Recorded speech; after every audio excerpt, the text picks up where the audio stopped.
So hello guys, we have been discussing about the etiology of the malocclusion. So this is the continuation of this video. So now we will be discussing about the environmental factors, which is the third cause of the malocclusion. So in this environmental factors, it has been like kind of divided into two parts. The first one is the prenatal causes and the postnatal causes. So with this prenatal causes, it includes the prenatal cause, right? So before the birth, the child is going to take before the birth. So what does it include? It includes any sort of trauma to the child or the fetus. Sorry, fetus बोलते हैं ना उसको. So any trauma to the fetus, any sort of the maternal diet or metabolism if it has been affecting, or any kind of rubella or general measles. And postnatal causes, it may be like any kind of the birth injuries during the forceps delivery and all. What kind of the pressure, if heavy pressure has been applied to the TMJ area, so this will lead to cause what internal hemorrhage to the child. And the second thing is the TMJ injuries and the cerebral palsies. Okay, so now coming to the prenatal causes, which is the intrauterine molding. So pressure has been applied against the rapidly growing areas. Again, this would lead to distortion, mainly when the child is in intrauterine period. So what happens is that this child arms will be pressed against its face. Okay, so I've been posting a video right over here, so you can see that the child's का जो face होता है, so this will be pressing against the arm, so this will lead to maxillary deficiency.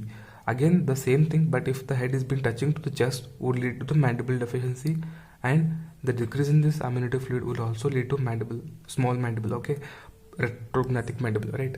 So again, if the pressure has been released once, then the catch-up growth is going to occur, right? So this is the one prenatal cause, which is the intrauterine molding. So second one we have is the rubella virus, or rubella, which is also called the German measles, which is caused by toga virus, okay, which is going to spread by droplet infection. Again, once the disease is going to occur, the woman in the first trimester of the pregnancy is going to have high incidence of congenital defects such as the blindness, deafness and serious abnormalities.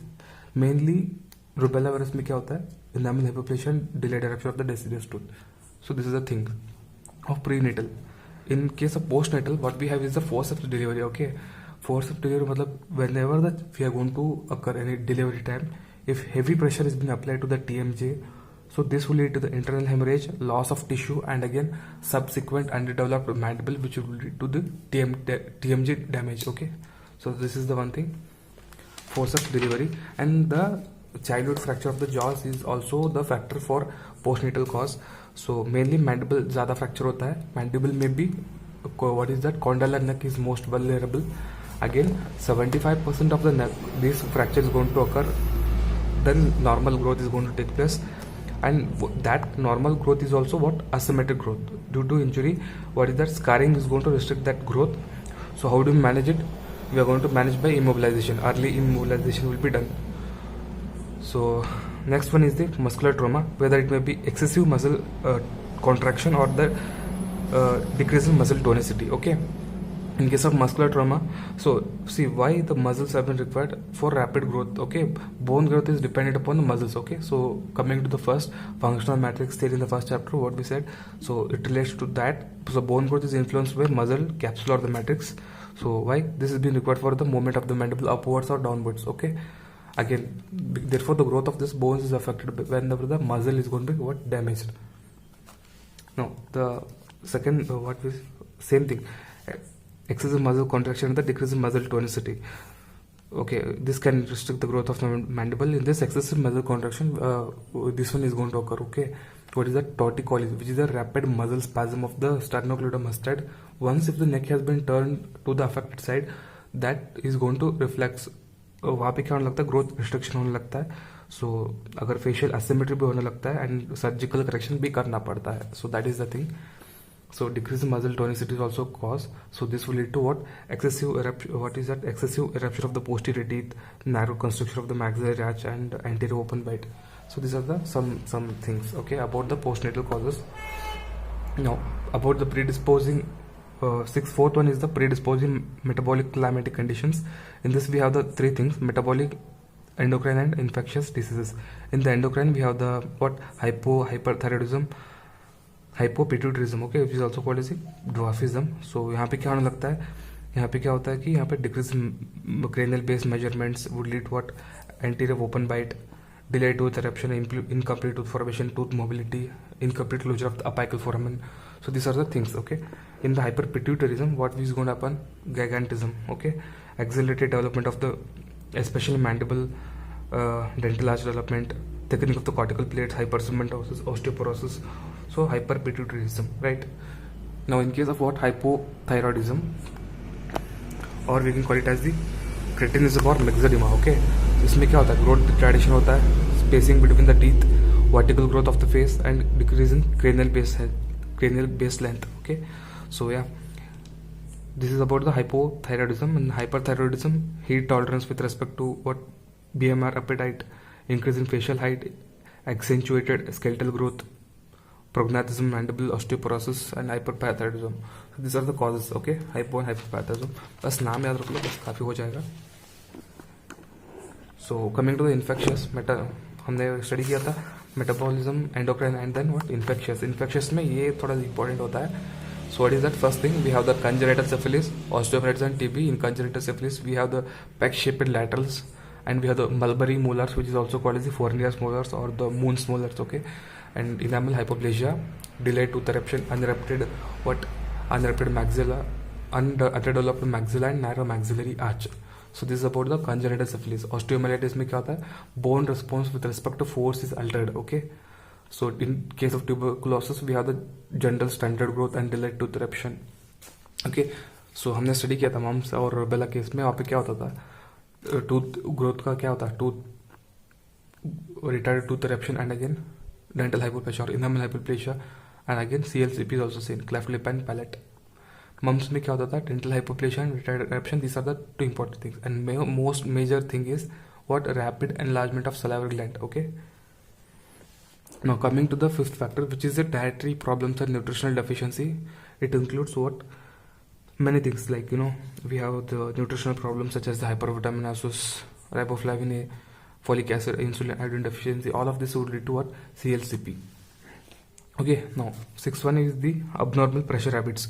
Pressure habits are nothing but like we have something like tongue suppling habits, finger suppling, and abnormal swallowing habits, speech habits. Okay, speech defects. Okay, you have the respiratory abnormalities, tonsils, adenoids, psychogenic tricks and bruxisms. Okay, so these are the things which are going to cause the malocclusions. Posture is also an important thing. Okay, so see, whenever the child has been taken birth, okay, we are going to take that child into our hand, okay, into the arms for the sleep, right? So that can also be trigger for the malocclusion. So stooping with chin on the chest, this will lead to what? Mandible retrusion. Child resting on the hand or sleeping the child over the arms. So or first, these are the first possible development for malocclusion. This is going to accentuate the existing malocclusion, and these are the role of primary etiological factors proved conclusively. So the next one we have is the appliances. What are the appliances which are used for which is going to cause the malocclusion? We have the Wilmot's brace and the plastoplast. So these are the type of some appliances which are used for treating the scoliosis and cervical vertebrae, or in order to stabilize that cervical vertebrae. So constant pressure on that mandible is going to cause what? Malocclusion. Okay, so now coming to what? Profit classification of etiology of malocclusion. We have the specific, which is also called as the disturbance equilibrium theory, genetic and environmental influences. In the first, we have the primary factor of etiology is the equilibrium. Okay, if an object is acted upon by any sort of forces, okay, suppose कर लो कि एक teeth है, okay, so this teeth is going to be acted upon by many forces, but they are equal, so that then the teeth is going to stay in its original position. But if any of one forces is going to act larger than that of the other one, is going to cause the displacement of the tooth. So this is the tooth equilibrium theory. So on that forces, we are going to divide that force into two types, that is the intrinsic force and extrinsic forces. So what are these intrinsic forces? Mainly these intrinsic forces are tongue, lips, chin forces, but extrinsic are habits such as any sort of thumb suckling, lip biting, tongue thrusting and orthodontic appliances are the one which are going to cause extrinsic forces. Other factors which it includes are the forces from dental occlusion and forces from pedial membrane. Okay, so these are the things. Now coming to the intrinsic forces, tongue and limb thrusting. So yeah, coming what is that, force from the lips, cheek, tongue. So these are the ones which are going to be lighter, but if they are going to act for longer duration, they have the capability of causing the tooth movement, and no tooth movement is going to occur whenever the force is going to be in equilibrium. All right. Yeah. Coming to the extensive forces, we have the abnormal pressure habits, orthodontic appliances, ortho treatment. Okay, so these are the ones which are going to cause what, tooth movement or the interferes with the equilibrium of the tooth. This can be concluded by about habits, and if this is going to happen only when the extrinsic pressure is going to occur more than 6 hours. Okay, so this is about it. And yeah, coming to the forces from dental occlusion. The occlusal forces influence the vertical position of the tooth, obviously, if only when the maximum force will be of 100 kg or more, then only this is going to cause the malocclusion. Again, if more than this is going to cause the fracture of the teeth. So extrusion of the molar teeth is going to rotate the mandible in what, downward and backward direction. Now coming to the last one, that is the force from the periodontal membrane. Okay, forces from the periodontal membrane forms an important part in teeth stabilizing. Tongue and lip, these are the unequal postulated that PDL maintains the teeth in stable position, and that's true one. Okay, pathological migration, that is breaking of the PDL. If tooth का periodontal ligament अगर break होता है, then the tooth is going to become mobile, and that can be stabilized based only mainly on two things, that is the resting position of the cheek pleats and other extrinsic factors or intrinsic factors, and again metabolic activity which is taking place in that PDL membrane. Okay, so these are the things. So yeah, we have to write this much about etiology of malocclusion, that is general factors in considering the etiology of malocclusion. So thank you. अगर notes चाहिए तो मैं description में डाल दूंगा. सो या, keep watching.